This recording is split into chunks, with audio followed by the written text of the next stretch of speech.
Welcome. Thank you so much for joining the fourth in our series of webinars on Delivering 20. Our thanks go in particular to Landor, who have organised today's webinar, and of course to our wonderful speakers. We hope you find it useful today. So we're in the process actually of planning our fifth Delivering 20 webinar early next year as a lead up to next year's 20's Plenty and Vision Zero conference in Birmingham in June. All thoughts about subjects for that webinar are welcome. Please email us, info@20splenty.org. In total, so far, we've had 2,000 different people registering for one or more of these events, including delegates from 138 out of 209 highway authorities. And in addition, we've had about 3,000 views of the videos of the first three events. As I think I've said before to some of you, the debate about 20 miles an hour now centres on how and when, and not why or whether. I'm Adrian Berendt, and I'm chairing today's event. My colleagues at the 20's Plenty for Us team, Sue Nicholls, who's also one of our speakers today, Rod King, MBE, our chair and founder, and Jeremy Leach, who looks after our activities in the bigger cities, are also on the call. 20's Plenty for Us, as many of you know, supports hundreds of local campaigns and thousands of campaigners across the UK and abroad. Please do contact us if we can help in any way at all. Details are on our website, 20splenty.org. As chair, I have a few housekeeping matters. It says here in my notes that no fire drills are planned during the event. If I have a fire drill, one of my colleagues will take over. But if you have an emergency and you have to leave the webinar, please, even if there's loads and loads of fire, please just spend a couple of minutes filling out the feedback form at the end, because that will really help us. So the webinar is being recorded, and after the event, it'll be on Landor LINKS YouTube channel and also on the 20's Plenty website, with links on our social media pages. Each speaker is going to present for about 10 to 15 minutes. Please submit your questions via the dedicated Q&A box. There are so many of us on the call today that we just won't be able to enable the chat function, I'm afraid. Once you've logged off, as I've said, there'll be a short questionnaire. This will take you just a few minutes to fill in. Please do that. It really helps us to plan future events so that they're relevant for your needs. We've had over 100 questions submitted already, so if we don't get to yours, sorry, but please email us info@20splenty.org, and we'll try to answer them. You can also attend one of our regular campaigner Zoom calls. Just register your details on the website. So in the first of this Delivering 20 webinar series, we heard from practitioners in highway authorities about how they were implementing 20 miles an hour, particularly in rural areas. The second one focused on the initial impact of the 20 mile an hour default in Wales and what lessons those might be have for England. The third one discussed 20 miles an hour as a norm with exceptions to 30, and how it might lay the foundation for a safe system and Vision Zero. Today, well, we're going to recap on some of those, but with a behaviour change lens, which I hope you're going to find interesting. Sue Nicholls will start us off with an update from the latest results from Wales, and in particular how the 20 mile an hour default has already changed driver behaviour and how attitudes to the default are changing. Tanya Fosdick from Agilysis will then talk about why we need behaviour change and the COM-B model. And I think she's also going to show how 20 miles an hour is rolling out across the UK. She'll be followed by Kate Carpenter from Jacobs, who's going to share a personal journey on her changing view of 20 miles an hour. And then finally, we have Professor Phil Goodwin, who will show how his eponymous Goodwin behaviour change curve relates to attitudes to 20 mile an hour speed limits.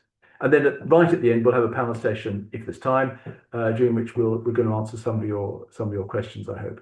So first up, Sue. Sue is a fellow director at 20's Plenty for Us, and she develops our fabulous graphics. Sue, you're going to update us with the latest results from Wales, and how the change in law and the new 20 mile an hour signs have already changed driver behaviour. And I think you're also going to share with us, aren't you, the latest anti-20 mile an hour petition and the extent to which people in Wales are asking or not asking for changes to the default. Yes, I am. Thank you.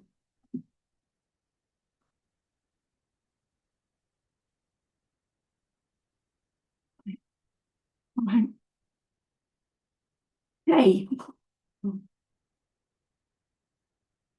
Yes, so I'll go into that in a bit. I'm going to talk about in a bit more detail. I'm going to update on the Wales casualty figures, compare those figures with the latest figures from England, then talk about the Wales National Default Speed Limit Review, and lastly, a bit, as you said, about petitions.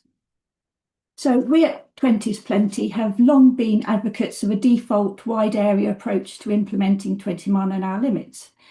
They offer a more inclusive, cost-effective way to reduce casualties and road danger in local communities, and a default approach brings with it a wide range of other benefits associated with lower speeds to city, town and village centres that simply aren't possible with a zonal approach, heavily reliant on engineering and typically only applied to a relatively small number of roads. There's now a large body of evidence from places around the UK that have already implemented a wide area or default policy, places like London, Edinburgh, the Scottish Borders and Cornwall, where we have evidence of significant reductions in casualties. And now, of course, we have almost 2 years of data from Wales, where, as you know, the first national default urban limit in the UK was implemented in September 2023. You can see here data for the first 18 months following the default implementation in Wales. The chart shows casualties by severity, killed, serious and slight, with 2 columns, orange and green, for each category. Comparing figures for before and after the default implementation. You can see that the number of road deaths has fallen by 14, a 26% drop. 98 fewer people were seriously injured in the 18 months since implementation, a drop of 14%, and there were 770 fewer minor injuries as a result of the new default limit. In all, there was a drop in casualties of all types of 882, or 25%. You can see here the quarterly figures for 20 and 30 mile-an-hour roads, covering the 21 months after implementation and showing clear seasonal variations. A significant factor in casualty reductions on this scale is, of course, lower driver speeds, which involves people changing their behaviour. By deciding to take their foot off the accelerator, they are giving more time to think, brake and avoid a collision. With the recent publication of the 2024 casualty figures for England, it's now easier to compare figures for England and Wales. Although there was slightly more variation in casualties in Wales, they broadly tracked those in England until 2023, even including the COVID period. From the point at which the 20-mile-an-hour default was implemented in 2023, there's been a dramatic drop in casualty figures in Wales, whilst flatlining continues in England during the same period.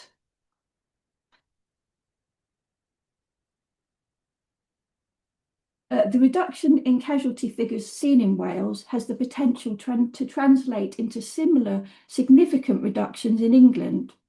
As you can see from the chart, with the total projected casualty reductions in England of 14,500.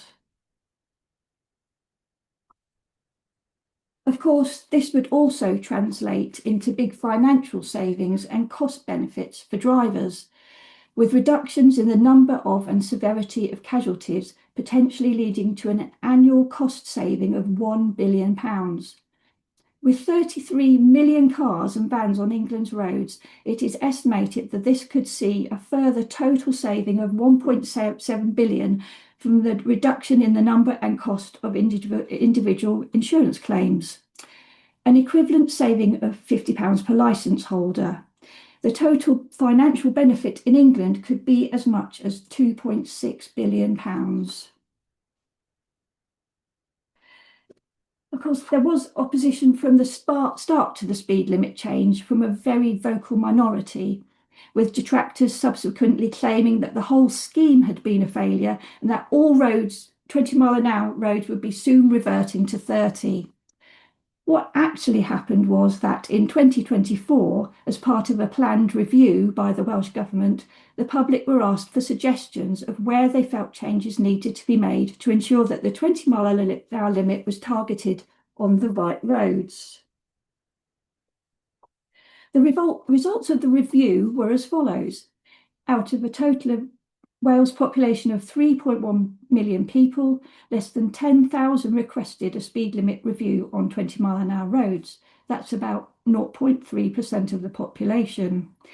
A total of just 200 roads or sections of roads have been accepted back to 30, which is equivalent of around 1% of roads out of the 13,000 kilometre total road network of 20-mile-an-hour roads in Wales.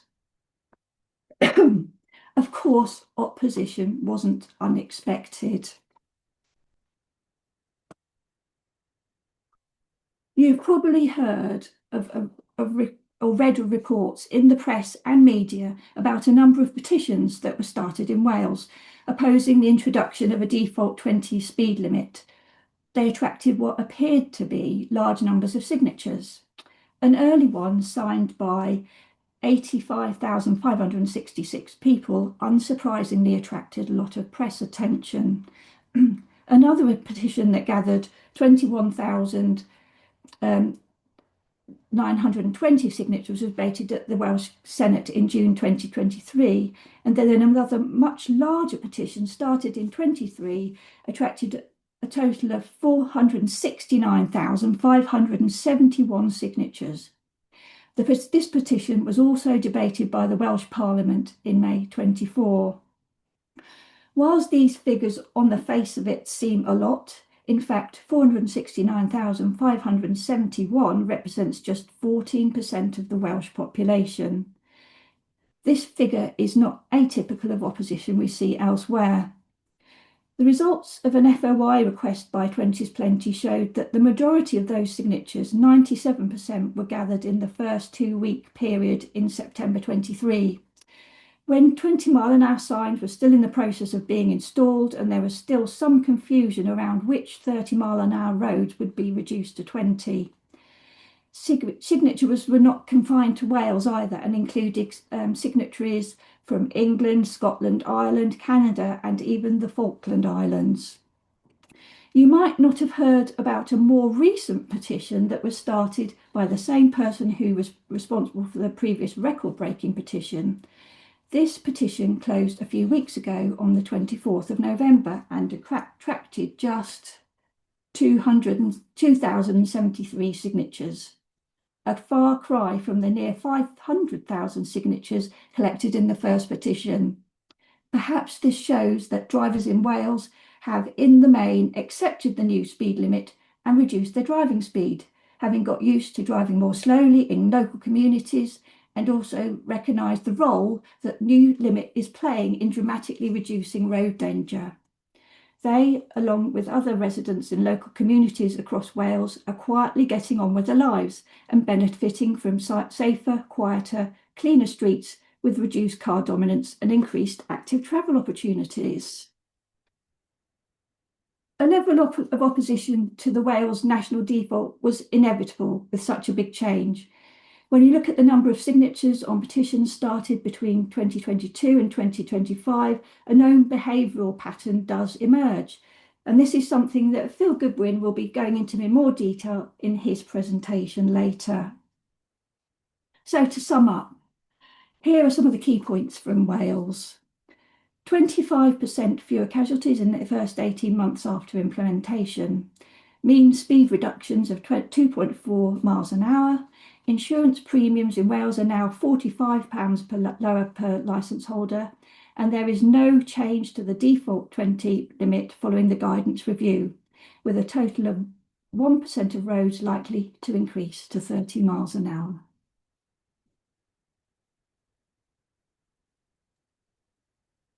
Thank you very much, Sue. That's really, really interesting. I mean, so in summary, 882 casualties prevented in the first 18 months, a 20-mile-an-hour default which has already paid for itself, drivers benefiting from lower insurance premium, and hardly any changes to the 20-mile-an-hour default. Some specific places, and actually there were places which we thought should never have been 20 miles an hour in the first place, and opposition largely melting away. And as you say, I'm really keen to hear Phil's thoughts about that. Is that surprising, or is that just something we should expect? So thanks very much, Sue. Next, we have Tanya, who will be known to lots of you as a director of Agilysis. She's been researching for road safety and applying that knowledge for over 20 years. Tanya is therefore, she's the ideal person to tell us about the COM-B theory of behaviour change and how it might apply to delivering 20. And I think also, you're going to show us your map, aren't you, of 20 miles an hour across the UK?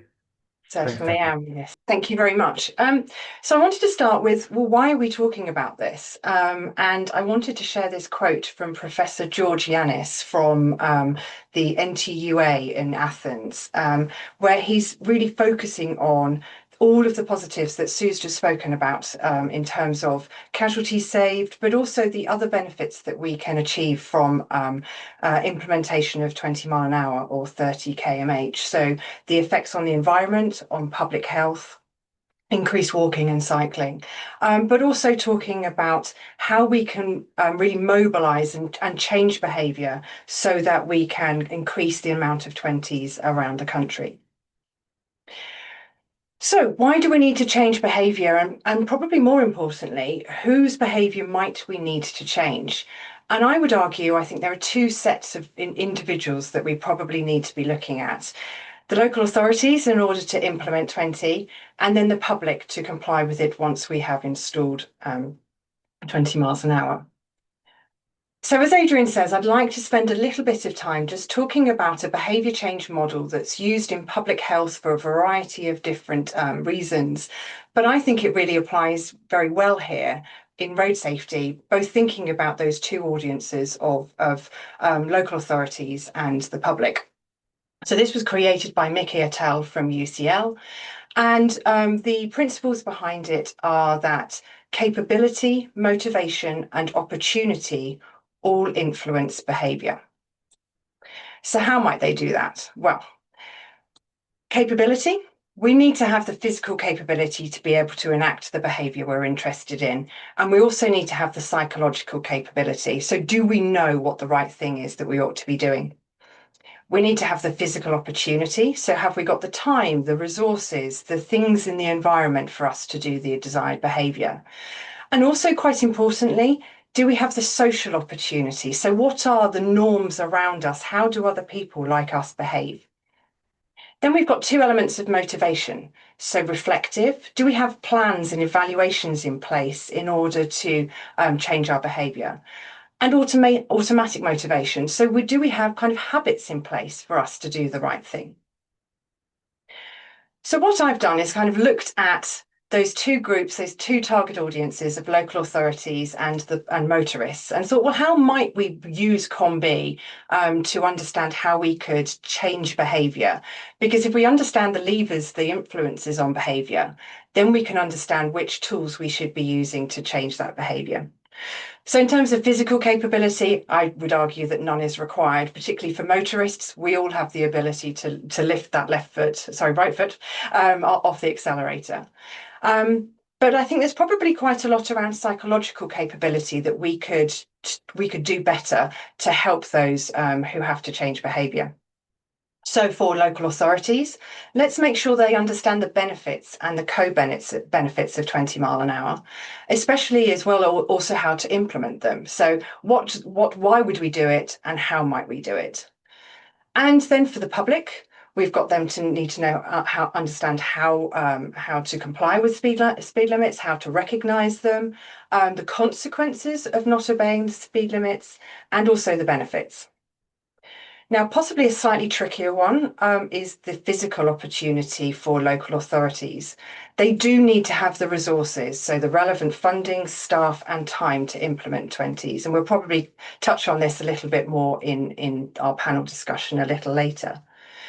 In terms of for the motorists, actually it can be quite helpful to have cues within the environment in terms of road design to remind them that this is a place where 20 is absolutely the maximum speed. Social opportunity, well, for local authorities, knowing that others within their profession are doing this and support this, that this is a good thing, and that engineers or politicians within our local authorities, that this is something that others like them would approve of. And similarly for the motorists, knowing that people like them comply with 20. So everything that we've just heard from Sue, how it has been received in Wales, this is an indication that most people are supportive, and therefore we can point this out to people. Reflective motivation is all about planning. So planning schemes to support the introduction of 20 and people planning journeys. Actually, we haven't seen great increases in journey times in the Welsh evaluations, but making sure that people do plan their journeys to stick to speed limits is important. And then we've got some habit formation for both of our groups here, thinking about how we embed 20 mile an hour in our default schemes within urban areas, and how do motorists just see urban as 20 within as the default. So once we've looked at the COM-B models and the bits that are relevant, we can use what's known as the behaviour change wheel and the various different what's known as intervention functions to change behaviour. So not all of these different methods are appropriate. So we can't just tell people or train people our way into changing behaviour. There are all sorts of different ways through education, enabling, modelling, coercion, environmental restructuring that we can do to help support the behaviour change that we desire. And we've already been doing lots of this already. So, we've got driver training. So actually within our learning to drive process, making sure that people recognise speed limits and also the importance of complying with 20 miles an hour, driving slowly, particularly in urban areas where we've got those mixes with vulnerable road users. We have 20s Plenties campaigns, so that involves information giving, so that's psychological capability, modelling, enablement, all of that can be embedded into a campaign. We've already spoken briefly about changing the road environment to make sure that people recognise this is a place that we need to slow down. And sometimes we still might have to resort to enforcement and punishment if people are not complying. And then thinking about, well, how can we change the behaviour of engineers and politicians? Well, we can train people on the benefits of 20 mile an hour and also the guidance and the resources available in order to implement them. So training them on what guidance is out there, but also what we can do is make guidance easy for them to implement. And I'm sure Kate will talk about this in a little while. And then we've got webinars like this where we can provide information and we can model and we can enable engineers to be able to do the right thing and think about their schemes. Thinking about making things easy in behaviour change, another model which is useful to think about is EAST. So easy, attractive, social and timely. And again, I think a great deal of what 20's Plenty for us is doing is applying this kind of model. So how do we make things easy? Well, actually, what's happened in Wales is exactly that. We have simplified the message. If we're in an urban area, we haven't got to work out where the signage is. We know that it's 20 mile an hour.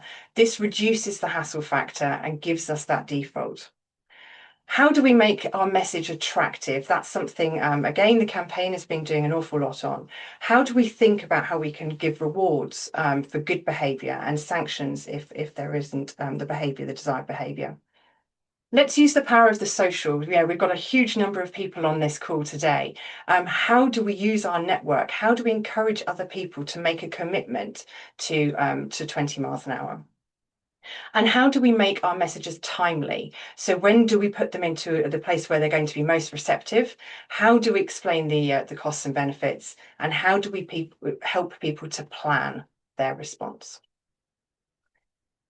So I just wanted to touch on a good example of all of this in practice. So a couple of years ago, we were commissioned to evaluate trials of default 20 mile an hour in Kent, in Tonbridge and in Faversham.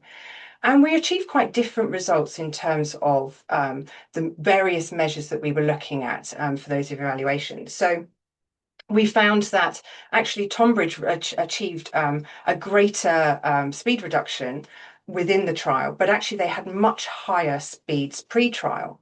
And when we examined what was going on, we found that Faversham had a really active 20 Plenty campaign. Even before the implementation of 20, people were driving more slowly within Faversham. And when the public was spoken to, there was a much greater awareness of 20 mile an hour and lower objection levels. So basically, they'd been warmed up to this concept of 20 mile an hour within urban areas. This led to better compliance and overall much better positive attitudes. Regardless of how it was received, I think it was really interesting to see that in both towns, walking and cycling increased. So we were getting that benefit even though people were not necessarily as receptive to it in Tonbridge. So that's kind of a whistle-stop tour through behaviour change in 20 miles an hour. But as Adrian said, I wanted to tempt you with a map that some colleagues of ours at Inside Warehouse, so it's our sister company, have created. So my colleague Richard Owen apologises for not being able to be with you today. He's actually off in Europe looking at speed mapping for other territories. But what he'd like you to know is, you can click on this link, which shows you the proportion of urban areas by local authority and by region. What the proportion is of 20 miles an hour in those urban areas. So Insight Warehouse are committed to producing a new report in the spring, which will show where all of the 20 miles an hour are. So if anybody thinks the data is incorrect, please do get in touch with Richard via this website to make sure that it's all as updated as possible. What's really interesting is this data is going into sat-navs and to mobile phones, so we've got another way of changing behaviour here because we're prompting directly into the vehicle. And actually, the company is also working with insurance companies on postcode lookups of where 20 miles an hour are. As Sue says, we have seen savings as well in Wales, and so the insurance companies are very much aware of this. So what this website shows is how we're getting on with changing behaviour amongst authorities. So we can see here that the City of London has got 100% of its roads are now 20. Wales, 90.3% of its urban roads. London, 54.6%. And perhaps we can use this map for changing behaviour. So we can show where people are doing really well. Sefton, for example, has got, what was the percentage here? 80.3% of its urban roads are 20 mile an hour. Perhaps we could also use this map to persuade others that they could be doing better. So in my home county of Suffolk, unfortunately, only 4.4% of the urban roads are 20. So we need to be doing a lot more here. Perhaps we can use this and the power of persuasion to encourage others to start implementing 20s. And that's me. I'm going to stop sharing my screen. Thank you. Thank you, Tanya. Some really positive messages there, very powerful. So, I mean, just on your last screen, I mean, I think what we've seen is loads and loads of press about what's happening in Wales, but actually, there's more stuff happening in England and Scotland. And I have looked at those numbers, and it's clear that there's a lot more people in England and Scotland who live in places where 20 miles an hour is the norm. I'd just like to reiterate that about the correcting the data. I mean, we've spotted one or two places which we think are not quite right. Broadly, it sort of accords with what we think. So we will encourage people to send stuff in to you saying that doesn't look right, particularly high-risk authorities where they know that they've got a different percentage of 20 miles an hour. That'd be really good if people could send that in. And I really like that behaviour change model. I like the way how you think about behavior and capability and the motivation and also the opportunity. You need to get all those working together in order to achieve behavior change. You'll know, of course, that I was also involved in both the Tunbridge and the Faversham schemes. And what you're saying there echoes exactly what I felt. In Faversham, the community was asking for 20 miles an hour. And the Highway Authority, Kent, delivered it. In Tunbridge, the people felt that it was being imposed on them without them asking. Now, we know there's lots of support for 20 miles an hour in Tunbridge, but that didn't come across in the in how people felt about it. So it's really interesting how you get that behaviour change and that acceptance. It also shows that the bigger the area you have, we've seen that in Wales, the more acceptance you get because people know what to expect. People talk to me down here in Tunbridge, Wales, about what's happening in London, and they say, "Yeah, London works 20 miles an hour, isn't it?" And that's it. People are already changing their thoughts about this. Thanks, Tanya. That's great. So now we come to Kate Carpenter, who, as well as being Director of Operations at Jacobs, she's also the Vice President of CIHT, and I think you're due to be President next year. In our last webinar, Kate, Dr. Susie Charman introduced the CIHT report entitled Progressing the UK Towards a Safe System Implementation. I'm hoping you're going to refer to that in the report. So I've done a little bit of research for this webinar, of course, and I came across this quote from Albert Einstein. The world as we have created it is a process of our thinking. It cannot be changed without changing our thinking. What was it that changed your thinking, Kate? So yeah, I changed my view partly in the sight of new evidence, but also new thinking. Looking at people like Rory Sutherland, who sort of present the idea of think an alternative thought, a different way of perceiving the same thing. The opposite of a good idea can be a good idea. So both changing our thinking and changing the views of other people. And I loved, Tanya's presenting what highway authorities need to do and what individuals need to do, and those things need to go hand in hand. So I'm going to give you a quick short. I'll just check my slides are sharing okay. All okay. Lovely, thank you. So I am, it's now not advancing. Right. Yeah, so I'm going to run through quickly. Traditional approaches to engineering for casualty reductions were effective, but could be better. And why we now go to, apologies, there's a typo in there, a thinking around speed within a safe system context and the updated highway code and a bigger picture perspective. I think if we think about all the impact of transport, we come up with different decisions. And the relative benefits of, as you say, Adrian, do we change our position? Do we change our view? The benefits of standing firm versus moving our position. And a quick reminder that in urban areas, we're talking around 30% of traffic occurs in urban areas, 30% of fatalities occurs in urban areas, and a higher proportion of other injuries. So it's a huge issue. People often, get fixated on some road types, not least motorways, but this is where there's a huge benefit. So traditionally, we used to do evidence-based local safety schemes, casualty reduction schemes. They were excellent. They deliver a high return on investment, far higher than any kind of bypass or major project schemes. An example is putting lighting in where there were history of collisions in the hours of darkness. The standard at that time that we used to use said that there were 30% fewer collisions in the hours of darkness. However, they introduced hazards. There were columns that could cause injuries, particularly to motorcyclists. London School of Hygiene Tropical Medicine data shows that actually the consequence of that is very disputed now. There isn't actually a good evidence base for a casualty reduction, so a casualty increase if there isn't lighting, which is not what we'd originally thought.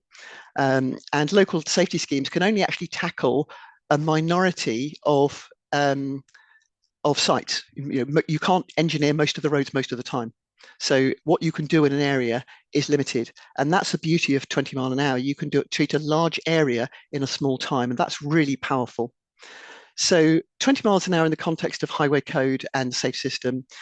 The highway code now reflects road user hierarchy, that we give the highest priority to those road users, pedestrians and cyclists who are least physically powerful, and the highest duty of responsibility on the largest vehicles, which is the right thing to do in an ethical context. And that's what the highway code is now encouraging. Driver awareness, I think, is limited, and links back to Tanya's great points around, driver understanding. We know in an active travel context, there are additional benefits, not only from casualty reduction, but from public health, that reduced injuries, more walking and cycling, more confidence in active travel can contribute to reducing this 1 in 6 deaths from physical inactivity, a cost of 8.2 billion to the public, huge cost. So the safe system approach has 5 elements. Some people call them pillars, some people call them wedges, components, doesn't matter what we call them. They're the different aspects of safety. Road users who are not impaired by drink, drug, tiredness, inattention, roadsides that are safe, that's about the right speed limits, about the right surfacing materials, not having unprotected hazards at the side of the road, and so on. Post-crash response, about quickly getting people to hospital. Safer vehicles, having protective technology, intelligent speed assistance can be really important in this. But most of those things you can't engineer on a large scale in a short time at a short cost. You can engineer safe speeds. And that's why in the safe system guidance, we focus particularly on this as an area that highway authorities can change. So the bigger picture that I think is really important is to consider all of the costs and impacts, of transport, the outputs of interventions. The outputs of transport are carbon dioxide, nitrous oxide, particulates, noise, vibration, huge amount of impact in public health. And the outcomes of those outputs are things like respiratory disease, cardiac disease, huge scale of harm to the public. And changing speed limits can have an effect on all of those things. It's incredibly wide-ranging benefit, and it's far bigger than casualties. So I started in road and bridge design and then casualty reduction. But actually, the public health win is the big prize here. There are immediate benefits from lower emissions, and then longer-term benefits of mortality and morbidity improvements, and they're a really powerful win. And that's the prize, and that's what we need to communicate to the public. And there's transport inequality, which is really important. The most deprived communities, this graphic from Chris Whitty's excellent CIHT lecture recently, shows that the most deprived communities, people spend many years in ill health before they get to retirement, whereas people in the least deprived areas get beyond retirement before they might expect ill health. And that transport inequality, a lot of it is preventable. And the huge benefits that we see in more physical activity, better air quality, all the things that result from large area speed limit changes, deliver this much bigger prize of reducing transport inequality, reducing all causes of ill health. This graph on the right is cardiac. Just 2,000 steps a day sees this huge reduction. If speeds are lower, people are more confident, less noise and vibration, people are more likely to travel actively. And then some of the other wider impacts, vehicle emission standards have brought us better air quality, but there's still a big impact from transport. And we often forget about things like brake and tyre dust, which cause particulate pollution. EVs are no better for that. In fact, if they're SUVs, which a lot of them are, actually they're worse. Intelligent speed assistance will be really helpful in enforcing the limit. And throughout life, we think 28 to 36,000 deaths a year result from pollution, which is extraordinary. Data from London shows, replicates what's been described for Wales, huge area of benefits. And it talks here about the wider benefits. I love this graphic, which TfL produced, less noise, very little difference in journey, if at all, but improves in the other metrics. And it's that bigger picture we need to sell. So the benefits of standing firm versus changing our position. We do both. We stand firm on the principle of policy and practice that's based on evidence. That's the most important thing. And that evidence includes lower insurance costs for drivers, lower fuel bills for drivers. There's often this myth, people talk about cars are more efficient at 20. If you could drive at a constant 20 all the time, that would be true compared to a constant 30 all the time, but you don't. The accelerating and braking cycle means that, apologies, we have got, go back. We see, sorry, technology bring, at 20, while the cost of fuel per mile for cruising is higher than at 30 or 40, the total cost per mile is dominated by accelerating and braking fuel costs. So there's a driver benefit in traveling more slowly at a peak speed. More journey time reliability is really important. We know that matters more to people than journey time. But ironically, transport planning is dominated by journey time. We know there are wider benefits to all road use classes. We know things like air quality, noise and vibration, safer streets, people can walk to school. We know the biggest benefit to those people comes from the people doing the least at the moment. And we know that when you see more livable neighbourhoods, property values are higher, quality of health is and life satisfaction is higher, and that supports local businesses, things like cafes and so on. So there's huge wins there. What does that mean for us delivering it? It means we need to have honest conversations about engagement with communities, recognise people's fears. Chris Boardman made a really good point in the PACT lecture this year. We need to go to people where they are, not to drag people screaming to where we are. Understand their fears, their priorities, their concerns. When people say driving at 27 and a 20 is more offending than 31 and a 30, that's true. But would you rather be hit at 27 or 31? I think the truth is clear. The fact that most people who have lower limits don't want them reversed, explaining all the benefits, it makes it less divisive.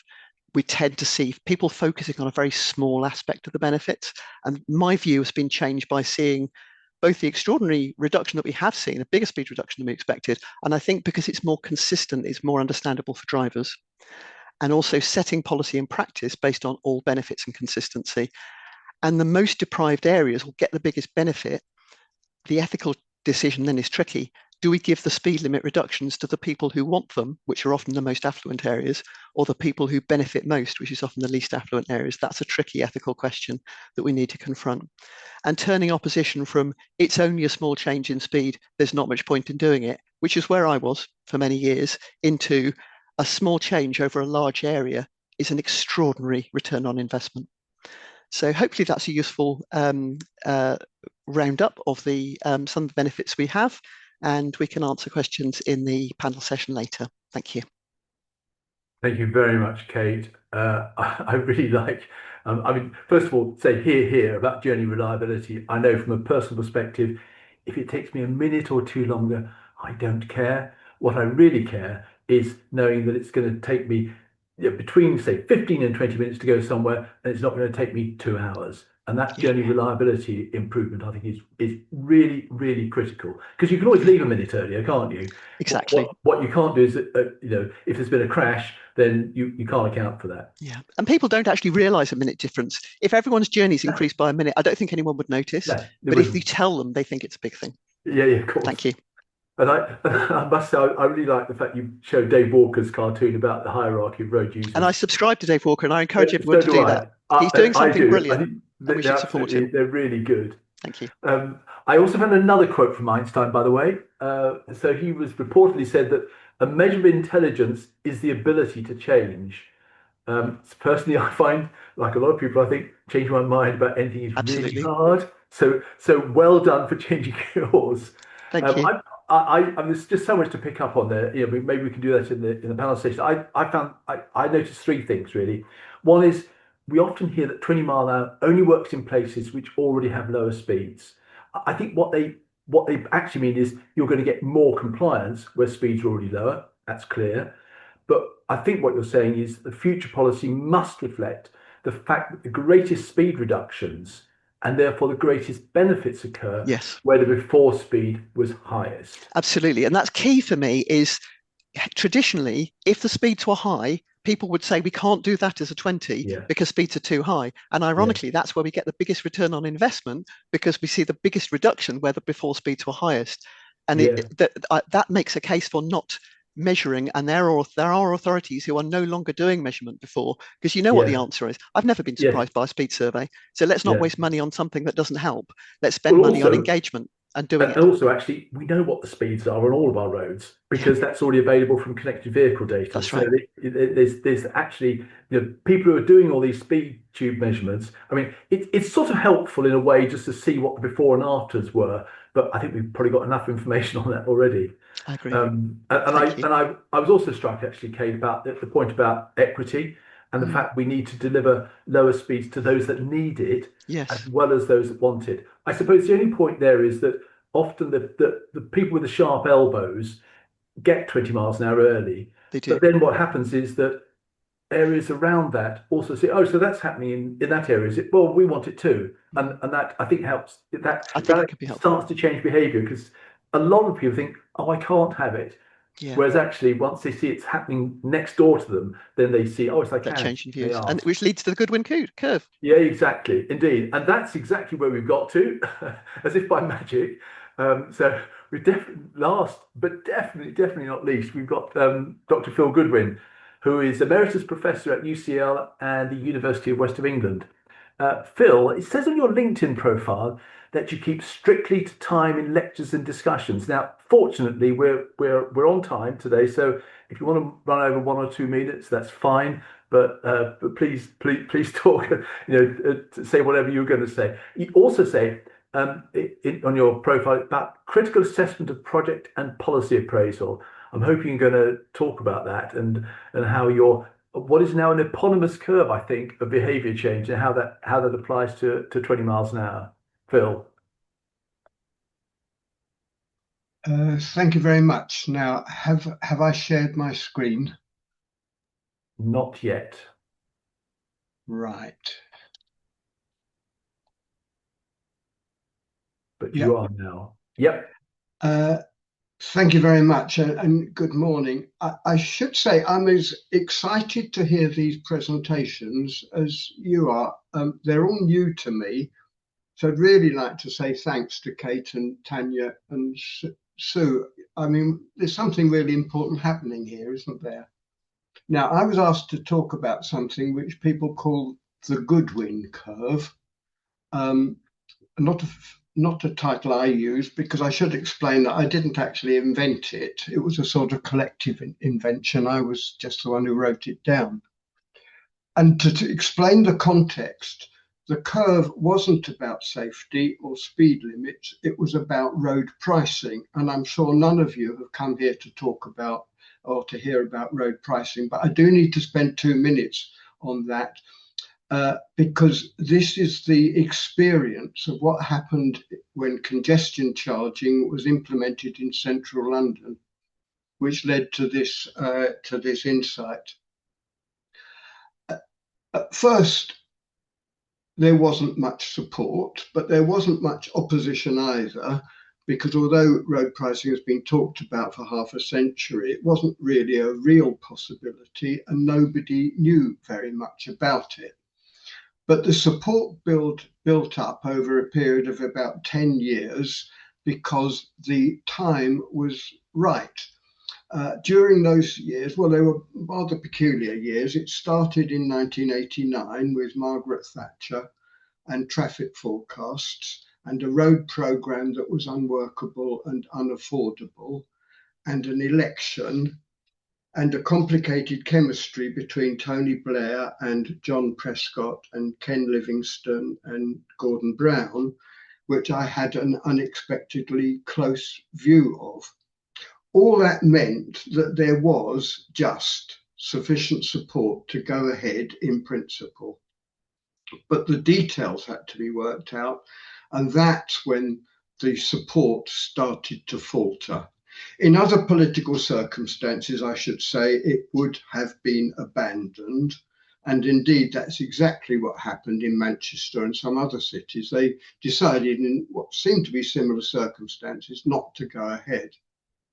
But London had a momentum and a determination, so it happened. There were lots of predictions that it wouldn't work, but it did work, and the mood really very quickly became more positive because the experience was good. It really did make movement in central London easier. The opponents were a bit grumpy, but the effective opposition crumbled. Now, you can't say that this was a conscious strategy from the beginning, that it would work this way. This wasn't a game plan. It's just what happened. The key lesson was not in London, but in Stockholm, which came next. They observed what had happened in London and learned from it, and actually designed their implementation strategy to make use of what they thought would be the expected shape of support. They did it deliberately. They built in a trial phase before the actual final decision was taken, but after the build-up of support started to appear. So that worked very well. But let's strip out all reference to road pricing and ask the question, is this a general principle for all controversial innovations? Would it work for speed limits? Now, there's one very big difference, I think. Road pricing was never really a popular policy in itself. But speed limits in principle are very, very firmly established. This is not an unknown new area. Everybody agrees that there should be speed limits. And 20's plenty, it has been one of the most popular, not yet implemented ideas that they are. Speed limits of 20 miles an hour in residential streets is astonishingly popular, and it has been for years, with surprisingly little variation, up in the 60 to 70% and more support, and opposition at 10%, maybe 15%.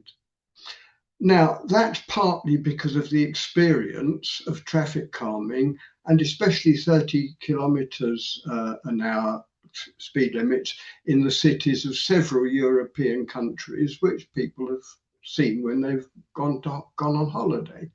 And it's partly a tribute, I think, to 20's plenty as a campaign. It's an extraordinarily clever campaign slogan and very persistent and focused and clever campaigners as well. So it could have happened any time from 2006, maybe, could it? No, it still took more than a decade before the time was right, because this curve is not about the gentle rise and fall of public opinion during periods when not much is happening. It's about the much more volatile views about a policy just before and just after implementation. If you like, it's about the difference of flows in public opinion during a period when there's not an election in progress, and the intensity and excitement where there is. So in spite of the big majority of support for 20's plenty in general, there was still the issue of doubt when it comes to the actual step of implementation. And it was Rod King, in fact, who made the connection in relation to 20's plenty in Wales between my work and his. And here's the slide he did showing exactly the same faltering before implementation when the political opposition, I'll call it fuss, when the fuss was at its height, and the petition to rescind 20's plenty reached over 400,000 signatures in 2 weeks. But they didn't get scared off, the Welsh government, and as hoped, it swiftly emerged that the fuss did not represent serious public opposition. The so-called referendum on the limits managed after the implementation managed only to scrape up a couple of thousand signatures. So in the event, it was smooth and effective, and there was, as indeed, a substantial reduction in casualties. So the same lesson did apply. It fitted very well. When you've got a good policy, don't get scared off. Firm and calm determination is the right approach. Even if, as I remember well, you do feel that you need to keep your fingers crossed during the exciting period. Another of Rod's graphs puts the same thing more simply, which he calls the hill of hysteria. It's about fear, really. This builds up the closer you get to implementation, and it reassures us with the thought that the opposition will or may fade away when the merits of the intervention become apparent. And this is in relation to a policy that we know is popular. That doesn't stop the roller coaster of public opinion to be volatile and scary when it comes to actually taking the decision and sticking to it. So what are the conclusions? The first is really very simple. Make sure you do the groundwork, absolutely, that's got to be done, and that there is a genuine base of support and that you're confident it'll work. But don't get scared off during the immediate pre and post implementation phase. It's almost certain that that's going to be a rocky road. Secondly, a warning, we have to say this is not inevitable. You don't always win every battle for public opinion. There are some powerful and well-funded interests with motives that are not always obvious and not always benign. And sometimes it can happen that the forces against are simply too strong. The third point, of course, is obvious. It's absolutely essential to see that the real benefits actually are delivered and to take swift action if they're not. That's why it seems to me so clever to make what turned out to be a very minor adjustment, but which just helped to clinch, to take away the sting of the immediate opposition. And there's got to be benefits. My last point is a bit more negative in a way. Don't forget that this same process of increase and reduction and increase and reduction of public opinion can work in relation to bad policies as well. We've had some experience of this in the last 4 years, haven't we? What if somebody in this context proposes increasing the speed limit? Well, I think you're safe on this in Wales. It looks so good and so popular that I don't think it's in danger. But you could easily imagine the same sort of build-up of opposition, which due to some complications about national or local politics or other issues entirely, the swell of public opinion and political power goes the other way. In this case, as I say, I think that's unlikely, but nothing is impossible. And of course, then it's no consolation to say that the mood will shift again when casualties increase. So don't be flippant about public opinion. We can all remember a government which was flippant about public opinion, and they won, in a sense, in the short run, but we've all paid a very big price since then. And this is a consolation prize to prove that some things can go right when we do it right. You're bang on time, exactly right. Thank you very much, Bill. That's really good. I mean, you talked about the road pricing. I think we saw the same pattern with ULEZ as well. Yes. And I also like the fact that one place builds on the results of another, and that's what we see all the time. We're seeing one place implement 20 miles an hour, and then the next town or the next county says, "Oh, well, we want some of that as well." So it's, because they can see the results. So it's really it's great. And I tell you, in the early days of traffic calming in Europe, I was a party to quite a lot of visits by local councils, English local councillors, to the Netherlands in particular, sometimes to other European countries as well. And it had a huge effect. Yeah. These to see that it works and that it's fine and the sun is shining and people are happy about it. And I think the same is true here.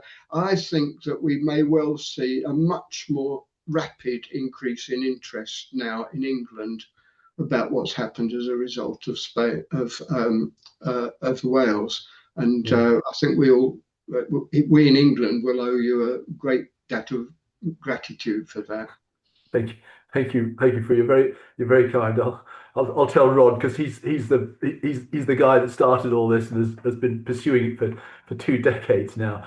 What's really interesting, what I found really interesting about this, Phil, is that this thing this curve which you used in one context of road pricing has played out in so many other things. So it's really interesting. And I live about 40 miles from London, from the centre of London, and now I hear so many people, when I talk to them, say, yeah, why don't we have 20 miles an hour as a matter of course? Now that conversation was just not happening 4 or 5 years ago. There was a lot of me having to explain to people the benefits, but they're more and more seeing, because it's happening nearby, they can see the benefits of it. So look, we're on time. We've got time for some questions. So if panelists could switch their cameras and audio back on. What I've done is I've tried to group the questions together. We had so many come in before and during the webinar. I know some of the questions that have been sent in during the webinar have been answered, but there'll be some which we'll try and cover in a panel discussion. I think, first of all, the first category, if we're all ready, I think we're all ready, great, is really around policy implementation and government strategy.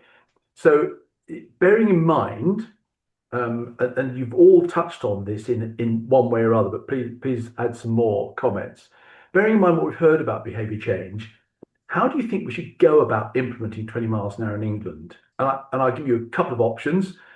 One is that we do it at a national level, like in Wales, or do we do it local authority by local authority, like they're doing in Scotland? And then in that context, do you do it as a standalone measure? We're doing 20 miles an hour, that's it. Or do you do it with other initiatives, maybe active travel initiatives, or as a contribution to a safe system as part of Vision Zero? Who'd like to go first on that? I'm happy to, if you like. Yeah, please, Tanya. I mean, for me, it's a simple answer, all in one go. Let's make it easy. Think about that behaviour change model of East. If it is the default, motorists then don't have to think about it. They're recognising an urban space where we have, and I saw somebody in the comments talking about moving away from vulnerable road user. Actually, the term, maybe we should be thinking about valued road users, that the ones that the walking, the cycling, the children that we want in our communities. Where we have valued road users, let's have appropriate speed limits, because we're not designed physically to deal with higher speeds. And therefore, where we have that mix, let's have the default. And that does align absolutely with the safe system, as Kate says. Let's hope for a safe system strategy in the coming weeks. Obviously can't promise that, but all of the international evidence says safe system is the way to go. And 20 or 30 kmh is also should be the default in urban areas. Thank you. I'd agree with that totally, and it's the best way to tackle inequality and increase compliance and behaviour change. If it becomes a norm in every town, city, town and village centre, people just know what speed they need to drive wherever they are. I'd support that as well, and I think we can disaggregate the two things. The question is, should it be done nationally? Absolutely. The biggest benefit in Wales is because it was national. It was wide area, and I think from a driver stress point of view, it's much easier for drivers to know what the speed limits are because there are fewer changes. You know, we've all, as drivers, experienced that. You know, one of the reasons for me changing my own behaviour is the realisation that actually you do get used to it. I was living in central London when the 20 mile an hour came in on the ring road and on the A1, for example. And initially it seemed like a really low speed, but quite quickly you get used to it and you realise actually it's less stressful to driving. So yes, it needs to be done nationally. You get the biggest benefits nationally. Phil's graph of the public acceptability shows this is what the public want. The problem we have is that a small minority of opposing voices manage to make themselves sound like they're the majority. And you see it from all the initiatives that we do. The minority of people who are eloquent and effective in changing politicians' minds need to not shout down that public benefit. You know, the pedestrians, the cyclists, changing. And I agree, vulnerable road users is a term we use internally. I don't use it externally with the public. We use it as a, from within a profession.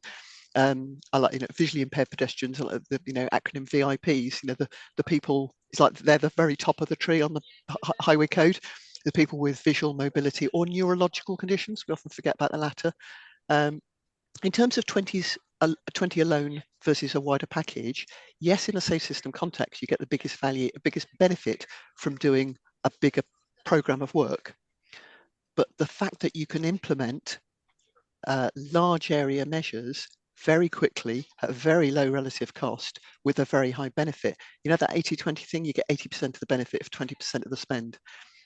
Yes, another 20% of time and another 80% of the money would deliver more benefits, but the return on investment is highest from the speed limits themselves.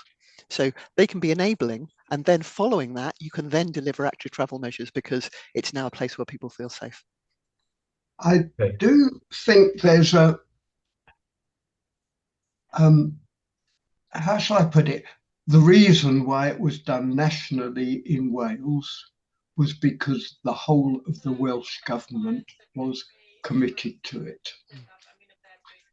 And I would love to be able to say the reason why it will work better in England is because the whole of the government is committed to that. And I'm just not quite sure. Whereas I am sure that there are a lot of local authorities in England who will be absolutely delighted to forge ahead on the basis of the Welsh experience. So I'd say, by all means, let's try and convince the British government that they ought to, that they have, it's a policy that will do them good if they implement it for England as well. But let's not wait for that. Let's get the local authorities that are ready to go ahead as swiftly as possible. I think the issue about the standing alone or as a whole system is rather different, though. It is a very, very clear, well-defined policy, 20 is plenty. There's no ambiguity about what it means.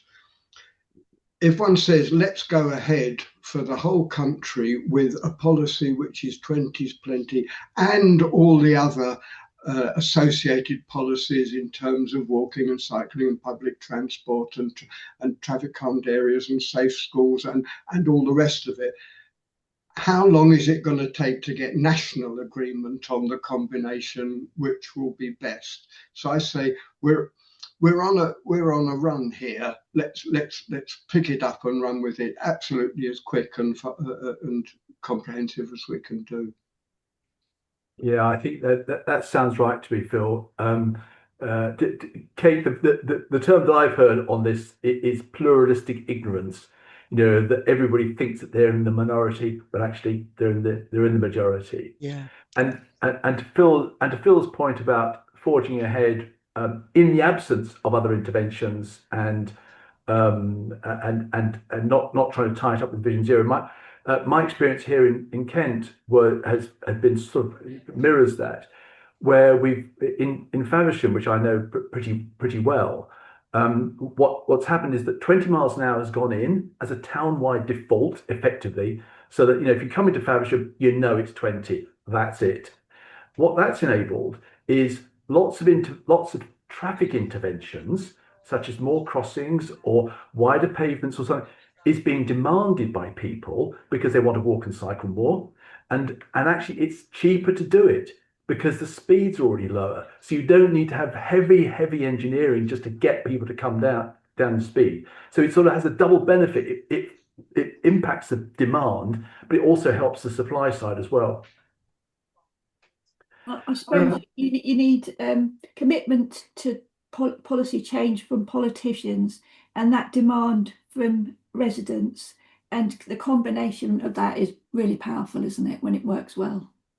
Yeah, I think that's right, Sue. Yeah, we know that what politicians want is a safe space which they can operate in, and what I think we're hearing here is that more and more 20 miles an hour is becoming a much safer space than it ever used to be.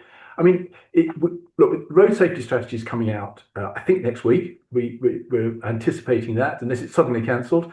But what are we going to see in that? Are we going to see a commitment to safe system? And if so, does that mean 20 miles an hour is inevitably part of that? Because you can't have a safe system without 20. Any views? Who's going to put their who's going to say, yeah, safe system definitely in or definitely not in? I think it links to one of the questions I don't think we've answered yet, but I think is a really pertinent point around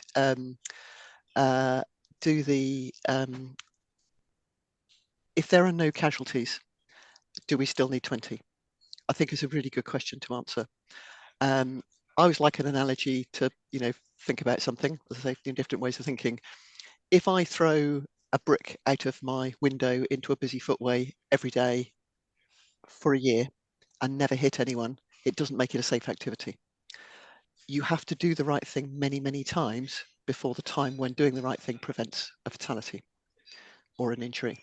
So there's this kind of tricky balance of most of the time when you do the right thing, you don't see the thing that you would need. And that's why you get a lot of cognitive biases in there. If we don't see the harm, we don't realize the thing. People say, well, I don't slow down in roadworks because I didn't see anyone working, because you don't see the worker. I'm actually, as a road safety engineer, I'm probably the person who is just around the corner from a bridge abutment, like to get run over. So I think we need to help people to understand, just because you didn't see the harm doesn't mean there isn't harm. We know the physics and biology make it very clear there's disproportionate injury risk from very small increases in speed. So even if there aren't any injuries, it doesn't mean it's safe. And that area, I think, is the important thing. Because you also have those other harms that are physical and mental things for residents. And when you put that new speed limit in, they'll see the benefits straight away, won't they? From including pollution and all those other impacts of noise and vibration. Ironically, I think some of the reasons people like it aren't just the speed itself; it's the other effects. It's about community. That's right. It is. It's important. And that's where the sort of the big data actually is so powerful, because I don't think I've ever been involved in a car crash, so thank goodness for that. But that doesn't mean to say that I never will be, or that actually that means I can drive 20 miles an hour faster or anything, because it statistically it will happen to somebody like me. Well, 5 people today will have died on our roads. So we know that this happens. I've got a technical question here, and it's about from somebody in Wales, so the cabinet member in Wales, where they implemented 20 miles an hour in Monmouthshire, and they did it very carefully, and they worked out what the exceptions should be. As a result, they haven't done anything they hadn't made any further amendments, because they took it seriously and really analysed each road. But their sense is that it's settling down, but they're also talking about buffer zones. So in other words, how do you get down from 60 to 20? how do you, Kate? Kate and Tanya. You're the sort of the experts on this in this stuff. How do you do that? Tanya, did you want to? Well, you're the engineer, so I'm gonna default to you. So I think this is a really tricky one for me. This is an example of where local flexibility for highway authorities in setting speed limits, including buffers, leads to national inconsistency, and that's the driver's experience is national inconsistency, and that is tricky. That's why it's been interesting in Wales doing that. National move from in the 20s is helpful because it's consistent, but inevitably in the buffers you do get inconsistency, and we kind of chased our tail a bit. If you go back in the 25, 30 years I've been doing this, safety side, we used to set a speed limit and you'd set an extent to it, and then people didn't start slowing down until they came through the speed limit. So then you move the speed limit out a bit further in the hope that they started slowing down at that point. By the time they got to the area where pedestrians and cyclists were, for example, the built up area, people coming in and out of driveways, the speeds would now be lower. And then people stopped taking the speed limit seriously at the point it was in, because we'd moved it out because they weren't slowing down when they came through it. The solution to a lot of that is vehicle technology. So although the government's not shown any leadership about adopting the general safety regulation, which all cars sold in the EU have to have a big package of technology, including speed assistance, autonomous braking, lane keep assistance, and so on. Technologies aren't perfect, but they're a spectacular improvement on humans without assistance. That technology will be helpful. And somebody asked about, how many vehicles need to have intelligent speed assistance, how much difference will it make? TfL did some research some years ago, and they said sort of 10 to 15% of the fleet having speed assistance of some form would make a difference. They become moving traffic calming. Yes, at 3 o'clock in the morning might not be helpful, but in the majority of the time, if some of the fleet has it, it restricts the rest of the fleet. And that then normalizes the speed. And then people realize, actually, it's not that stressful slowing down. It's actually less stressful slowing down. So you get that behavioural change that, that Phil has talked about as well. And Tanya talked about the individual's role in that. So I think from an engineering point of view, within an authority, I like people to try and have a palette of approaches.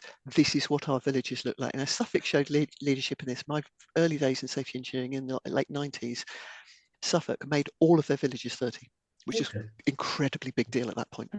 And there was a lot of criticism, and people said, A, no one will comply, it won't work. And what we've seen in 20s is actually, even if there's no enforcement, it still works. And B, if they're all the same, people understand it, they respect it, and it works. So I think that's helpful. So I think it's useful to try and work towards more consistency. Trying to reduce the step of the speed change, I think, is helpful. I think drivers find it less stressful if you're going from nominally a national limit straight into a lower speed. Whether you do it in multiple stages, I don't think it's a right or wrong. And I have looked for and not seen any research evidence into different approaches and the outcomes of those different approaches.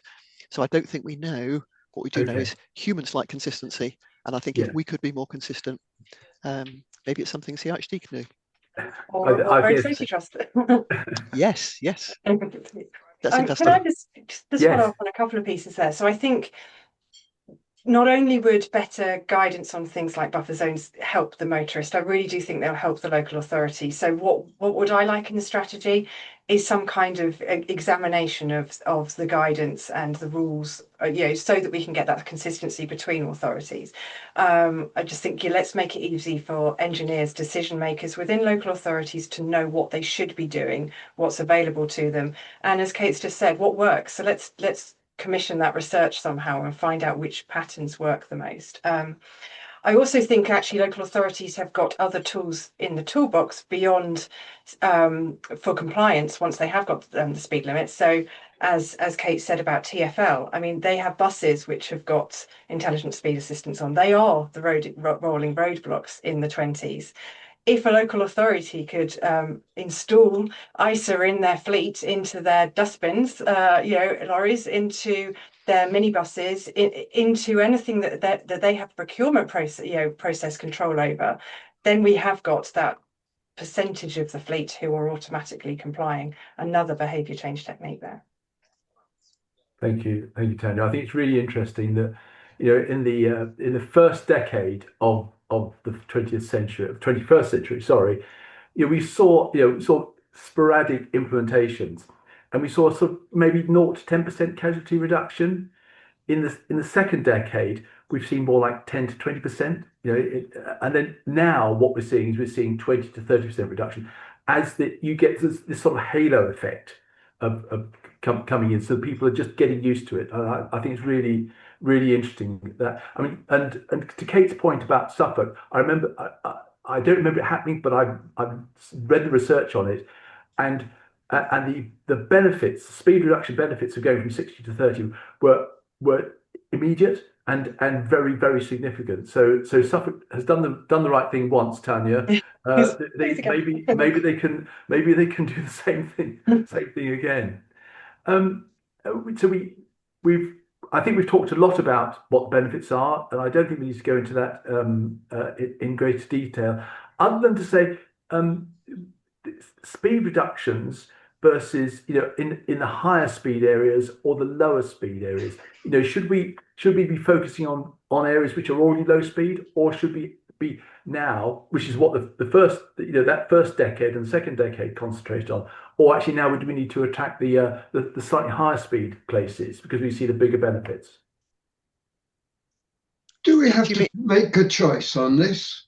I mean, surely the people who live in the higher speed areas should campaign to bring the speeds down there, and the people who live in the lower speed areas should campaign to bring the speed down there. I don't see any.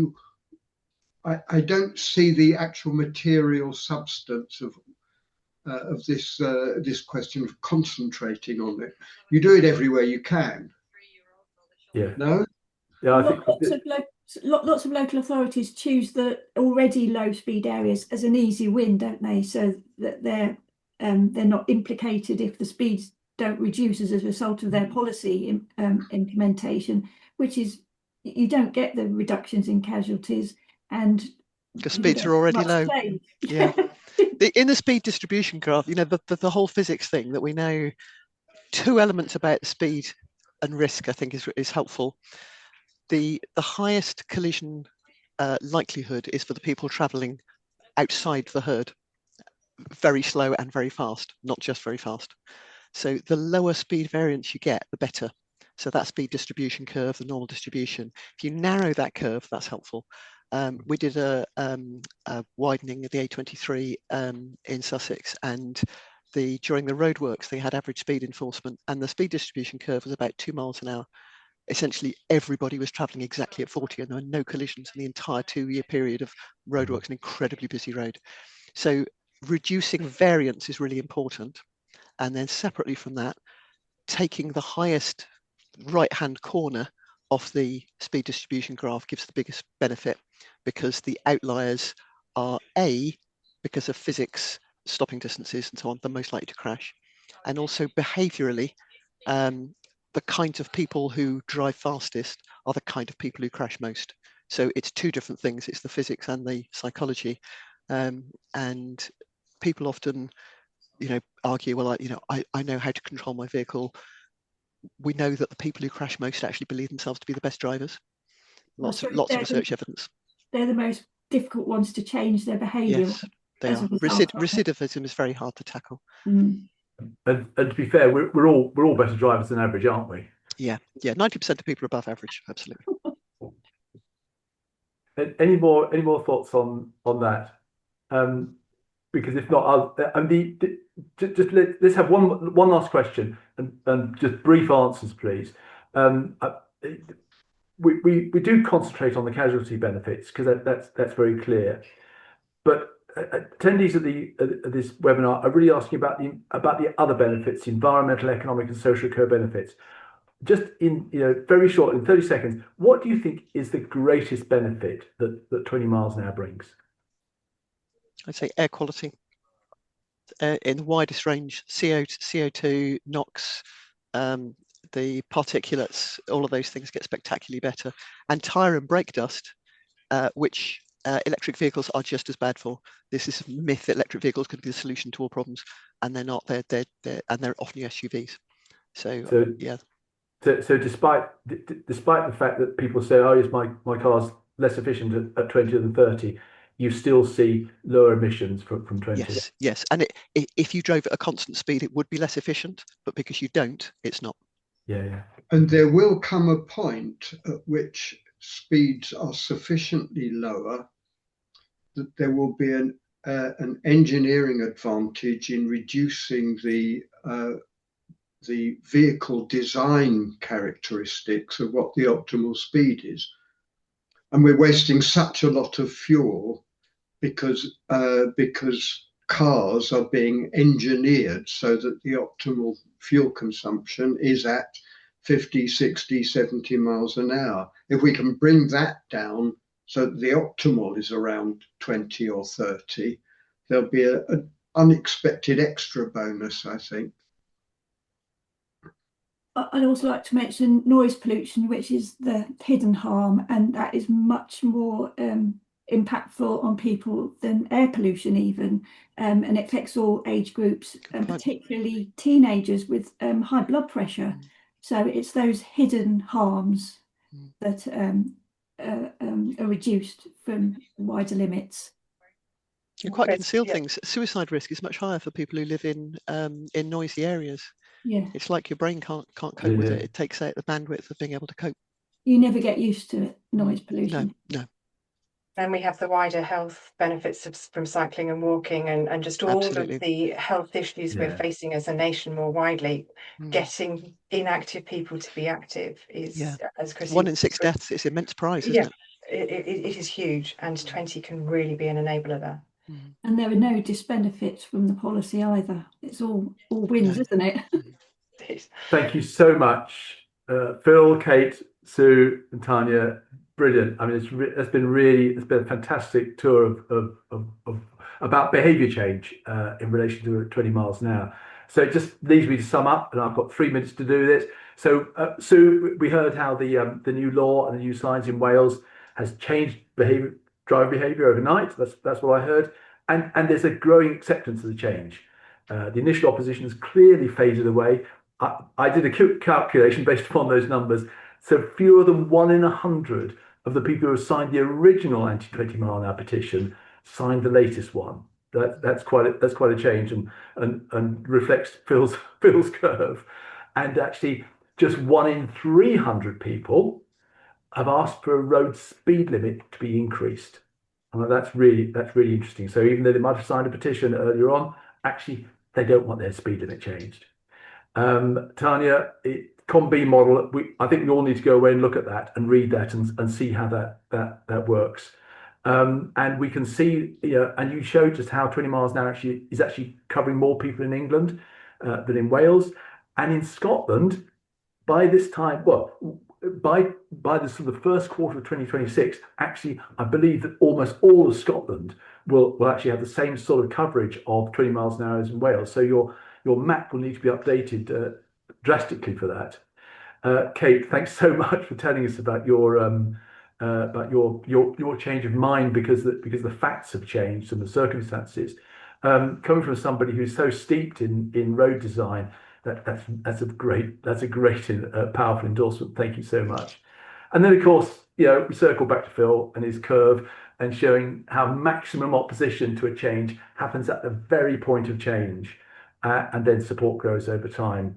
And I think on one of Sue's slides, she showed the famous Thomas Paine quote, which time makes more converts than reason. We've been trying with for 2 decades now to convert people with reason, but actually time has been benefiting us and is on our side.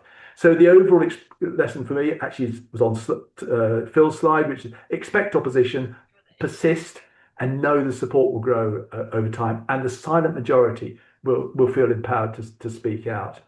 So our next webinar, as I mentioned before, is in February. We're going to be reviewing the government's road safety strategy. Fingers crossed it's got references to safe systems, and that we're going to use that webinar to lead up to next year's 2020 Vision Zero National Conference in Birmingham in June 26. So we hope you can join the webinar and come to the conference as well. So thank you so much to our speakers for all of their time, and and to all of you for attending. Until the next time, goodbye. Thank you. Bye-bye. Bye.